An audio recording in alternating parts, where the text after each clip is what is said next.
الحمد لله رب العالمين وأفضل الصلاة وأتم التسليم على سيدنا وحبيبنا محمد وعلى آله وأصحابه أجمعين. أما بعد, السلام алейкум ва рахматуллахи ва баракатуху.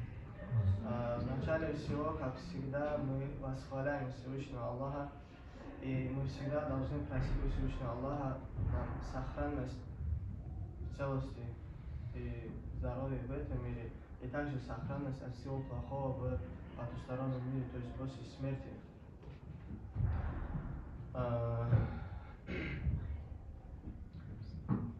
После того, как мы понимаем, что мы являемся рабами Всевышнего Аллаха, после того, как мы понимаем, что мы являемся рабами Всевышнего Аллаха, что мы не сами себя создали, не сами себя мы создали, не сами мы управляем собой, нам надо понимать, что Всевышний Аллах тот, кто заслуживает обратной связи.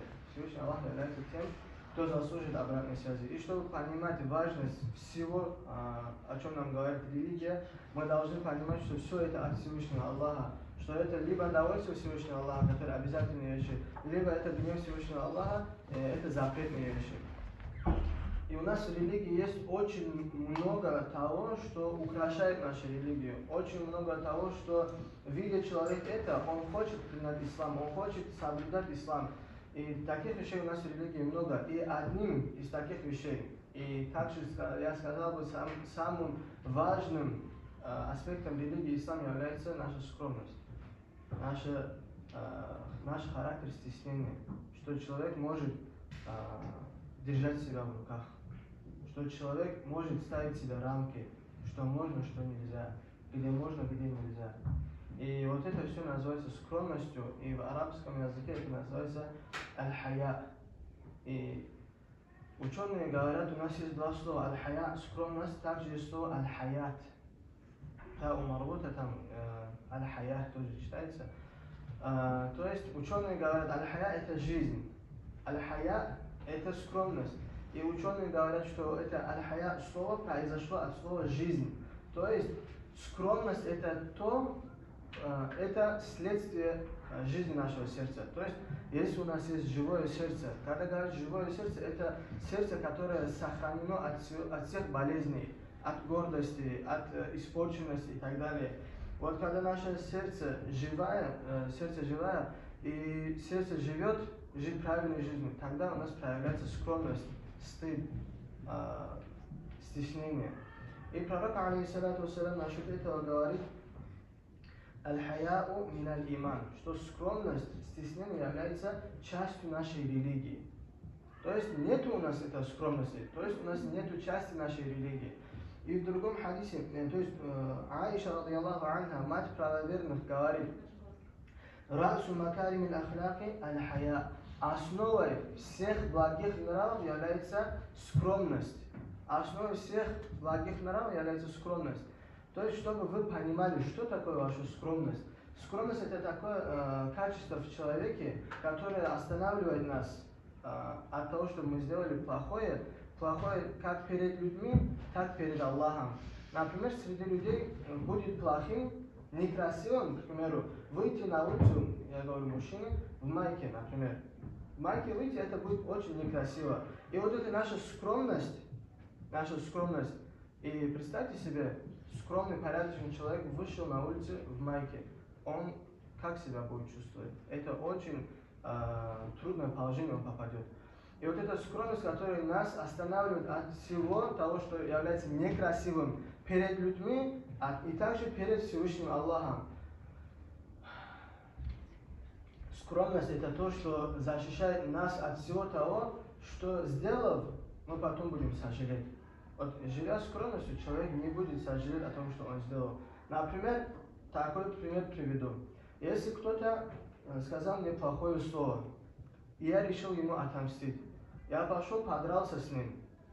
Какой бы ни был итог, я буду сожалеть об этом, когда ко мне в голову придет разум. Почему я это сделал?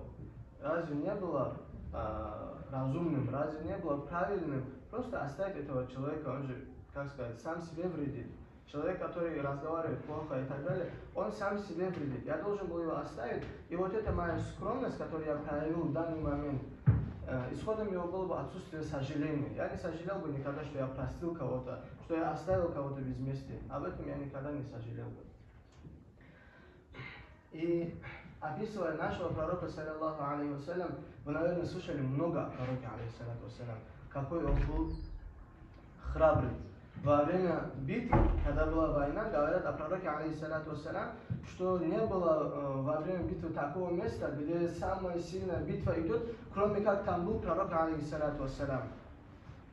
И пророк, алейхиссалату вассалям, были правители, были императоры, много королей было. Всем пророк, алейхиссалату вассалям, отправлял письмо, говоря: примите ислам, и вы сохранитесь. Если вы ислам не примете, то мы придем к вам с войной. В это время пророк, алейхиссалату вассалям, жил в Медине, и у него не было такого большого войска, чтобы он мог выиграть, к примеру, римлян или перс. У него такой силы не было, но он все равно своей отважностью, своим мужеством, он отправлял эти письма и призывал к религии ислам. И пророк, алейхиссалату вассалям, был таким, когда он видит что-то неподобающее религии, он сразу это останавливал. Но пророк, алейхиссалату вассалям, был идеальным человеком, который собрал в себе все хорошие нравы, все стороны идеальности были в пророке, алейхиссалату вассалям. И пророк, алейхиссалату вассалям, был самым скромным человеком, самым скромным. И описывая его скромность, сахаба, радийаллаху анхум, говорили, пророк, алейхиссалату вассалям, был скромнее девушки, которая находилась у себя дома. То есть на то время скромностью описывали, то есть скромностью сравнивали только девушек, которые находятся у себя дома. Почему это так делали? Эти девушки, молодые девушки, в то время бывали дома, их никто не видел. Пока она замуж не выйдет, их никто не видел. И их скромность не давала им выходить. Их скромность не давала им выходить в люди, где есть люди. И пророк, алейхиссалату вассалям, был настолько скромным, что он не мог сделать ничего, что было бы некрасивым перед людьми, и он не мог ничего сделать, которое является некрасивым перед Всевышним Аллахом. И также пророк, алейхиссалату вассалям, был настолько скромным, что когда что-то не то происходит, не он сам делает, а кто-то другие делает, тогда тоже ему было от этого стрёмно получается. Пророк, алейхиссалату вассалям, научил нас всему, что есть в религии. И есть определенные моменты, где скромность нельзя. Я об этом вначале сразу сказал. В местах, где не соответствует религии, там мы скромность не проявляем. К примеру, один человек делает что-то плохое, а я стесняюсь пойти ему сказать: не делай, это не соответствует религии. В данном случае мое стеснение неправильное.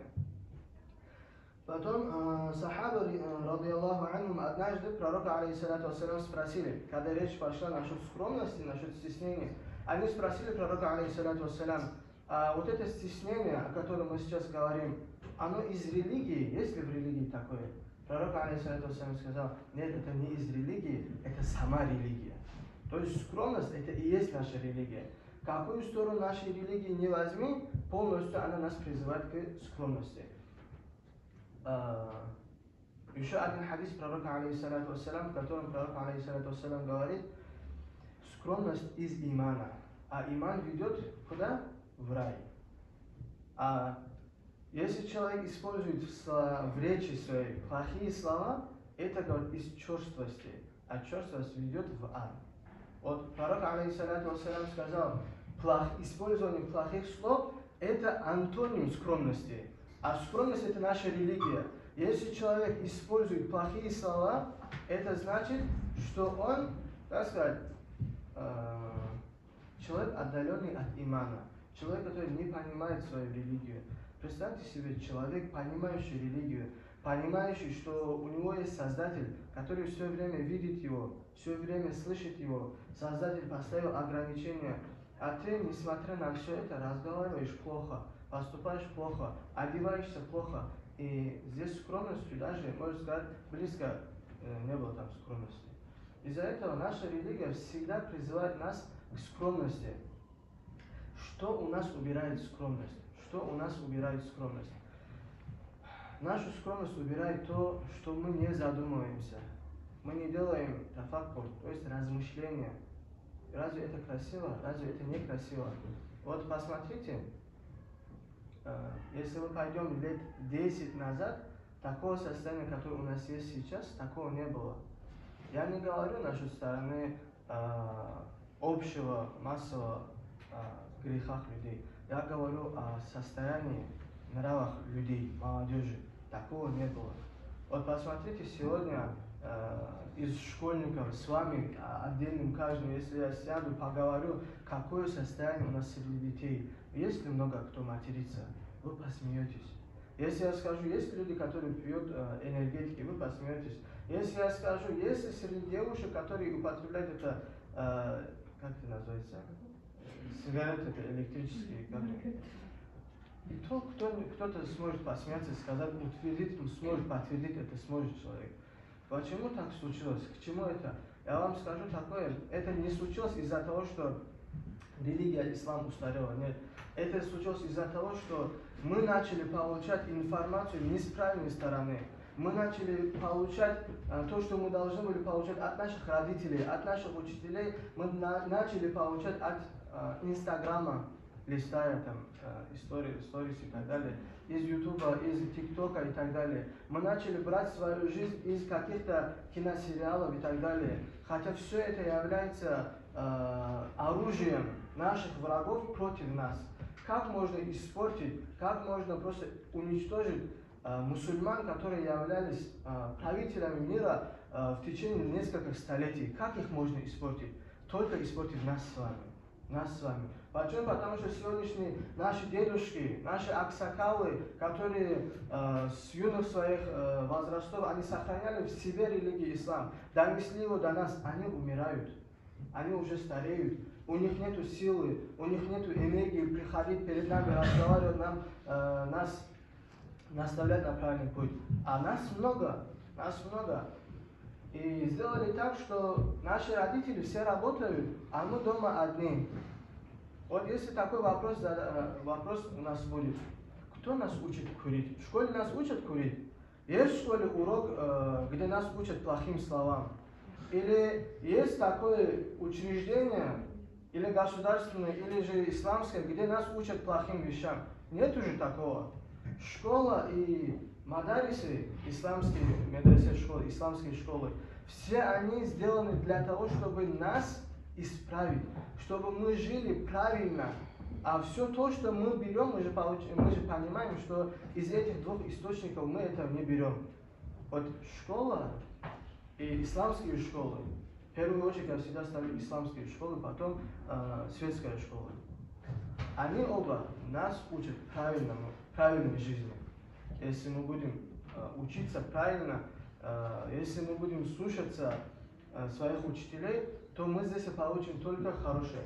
Но мы сюда в школу уже приходим такими, что мы не согласны получать информацию от наших учителей. И из-за этого мы портимся, из-за этого отсутствует у нас скромность, отсутствует у нас нравы религии. Из-за того, что мы берем это все оттуда, откуда не надо. Даже есть люди, которые разговаривают от имени ислама, от имени религии, но они тоже не проходили даже рядом с скромностью. Они тоже. Почему? Из-за их гордости.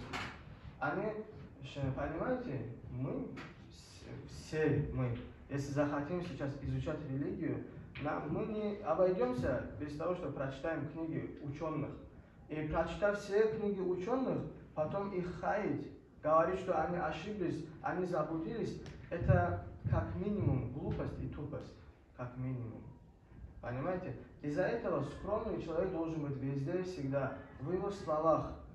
Пророк, алейхиссалату вассалям, когда его описывают, говорят, он не был фахишан валя мутафахишан. Он не был человеком, который использует не то чтобы даже слова, грязные слова. Даже вот бывают слова, которые сказать неудобно, пророк, алейхиссалату вассалям, использовал их антонимы. То есть другими словами объяснял стрёмные вещи. Другими словами объяснял. Не то, чтобы говорит плохие слова. Пророк, алейхиссалату вассалям, не был тем, который говорит мерзкие слова и делает мерзкие вещи. И пророк, алейхиссалату вассалям, также не был тем, кто повышает свой голос среди людей. То есть у нас же бывает в классе все сидят, разговаривают, и кто-то там кричит. Такого пророка, алейхиссалату вассалям, не было. Например, во время перемены здесь все дети делают свои дела, кто-то в магазин, кто-то просто отдохнуть вышел, и среди них бывает один такой, который кричит. Вот пророк, алейхиссалату вассалям, таким не был. Говорят, что он таким не был, и что хотят асхабы сказать. То есть это не подобает скромности мусульманина.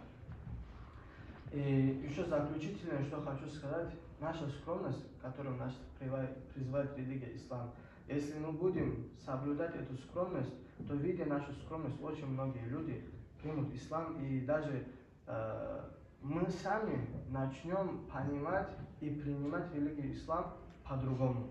Мы поймем, какая это красивая религия, какая-то полноценная религия, когда мы будем сами жить этой религией. وآخر دعوانا الحمد لله رب العالمين والسلام عليكم ورحمة الله